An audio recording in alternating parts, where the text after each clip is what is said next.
Que cherchaient vraiment les anciens conquérants? La logique veut que l'on pense à la gloire ou au pouvoir. Mais si nous plongeons dans le passé des îles Canaries, ce n'était pas toujours le cas. Vous venez découvrir la sombre motivation qui a déclenché leur conquête?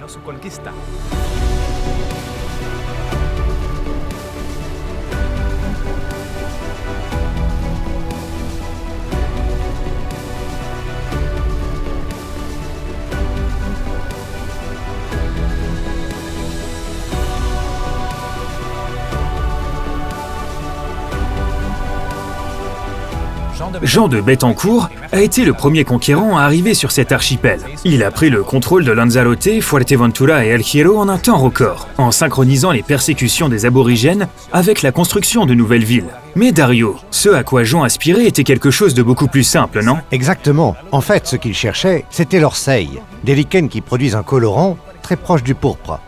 Un mollusque mythique très utilisé durant l'Antiquité. C'est pourquoi il était pressé de conquérir. Oui, pour ne pas être devancé.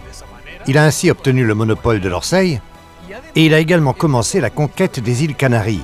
Il a donc vidé le bateau et il est venu s'en emparer. Bon, il n'est pas non plus venu vide.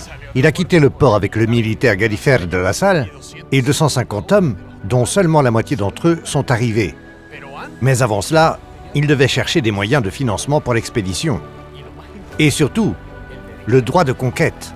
La bureaucratie au XVe siècle. Et qui l'octroyait?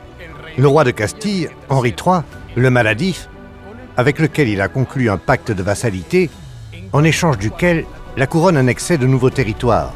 Maintenant, tout colle. Le voyage de Bettencourt a marqué le début de la conquête seigneuriale. Une période de près de 100 ans au cours de laquelle la couronne, avant d'envoyer ses troupes, se mettait d'accord avec les nobles sur la conquête de nouveaux territoires.